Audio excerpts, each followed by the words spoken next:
প্রকৃতির মানেই হচ্ছে নিখাত সুন্দর কিছু, যার মধ্যে কোনো খুঁত থাকবে না, শুধু থাকবে তার অপরূপ সৌন্দর্য।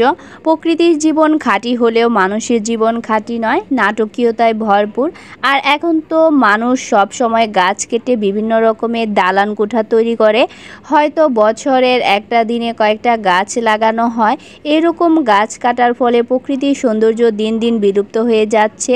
মানুষ আস্তে আস্তে প্রাণ ভরে নিঃশ্বাস নিতে পারছে না।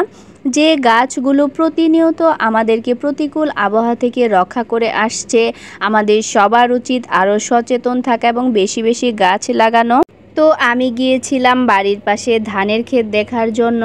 আমাদের ধানের জমিতে সুগন্ধি চাল বা পোলার চাল যেটাই বলেন সেটা লাগানো হয়েছে, এবং ধান ক্ষেতের আইল থেকে কিভাবে মাছ ধরা হয়েছে সেটাই শেয়ার করব আপনাদের সাথে। আর এই যে এখানে কিছু সিম এবং লাউয়ের চারা লাগানো হয়েছে। গ্রামের সবাই এভাবে গাছ লাগিয়ে থাকে যেন কোনো সবজি তাদের কিনে খেতে না হয়। আসলে বলতে পারেন গ্রামের মানুষ খুবই কর্মঠ। অল্প পরিমাণ জমি থাকলেও তারা কিছু না কিছু লাগিয়ে রাখে। তো এখন আমি আপনাদেরকে দেখাবো কিভাবে ধানের জমির আইলে দাঁড়কি দিয়ে মাছ ধরা হয়। আসলে মাছ ধরার এই যন্ত্রটিকে আমরা গ্রামের ভাষায় দাঁড়কি বলে থাকি। তো এখানে দাঁড়কি সমান করে জমির আইল কেটে দাঁড়কিটাকে বসিয়ে দুপাশের বাঁশের কচি দিয়ে বেঁধে দেওয়া হয় যেন পড়ে যেতে না পারে। তো এই প্রসেসে কয়েক ঘন্টা রেখে বা বিকেলে রেখে সকালে তুললে ভালোই মাছ পাওয়া যায়। তো এখন আমি আপনাদেরকে দেখাবো দাঁড়কিতে কতগুলি মাছ ধরেছে। এই হচ্ছে মাছের অবস্থা। এই মাছগুলো দেখে আমি হাসবো নাকি রাগ করব বুঝতে পারছি না।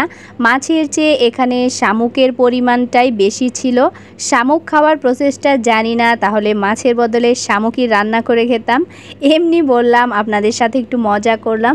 তো আপনাদেরকে আমি দেখাবো কি কি মাছ ধরা পড়েছে। এটা হচ্ছে টাকি মাছ, আর এই টাকি মাছের দাম কিন্তু 400 টাকা কেজি।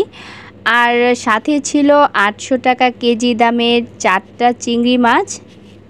দেশি চিংড়ি মাছ খাওয়ার টেস্টটাই কিন্তু অন্যরকম। আর এটা হচ্ছে পুঁটি মাছ। বাজার থেকে যখন কিনতে যাবেন তখন কিন্তু 300 টাকা কেজি নেবে। পুঁটি মাছ ভাজি করলে গরম ভাত দিয়ে খেতে সেই একটা টেস্ট লাগে। আর এটা হচ্ছে খলসে মাছ। গ্রামের ভাষায় আমরা এটাকে খলসে বলি। আপনাদের গ্রামের ভাষায় এই মাছটাকে কি বলে অবশ্যই কমেন্টে জানাবেন। তো এই হচ্ছে আমাদের মাছের অবস্থা, যে মাছগুলি আমাদের দাঁড়কিতে ধরা পড়েছিল। তো ভিডিওটা আজকের মতো এই পর্যন্তই। সবাই ভালো থাকবেন, সুস্থ থাকবেন, আমাদের জন্য দোয়া করবেন। আসসালামু আলাইকুম।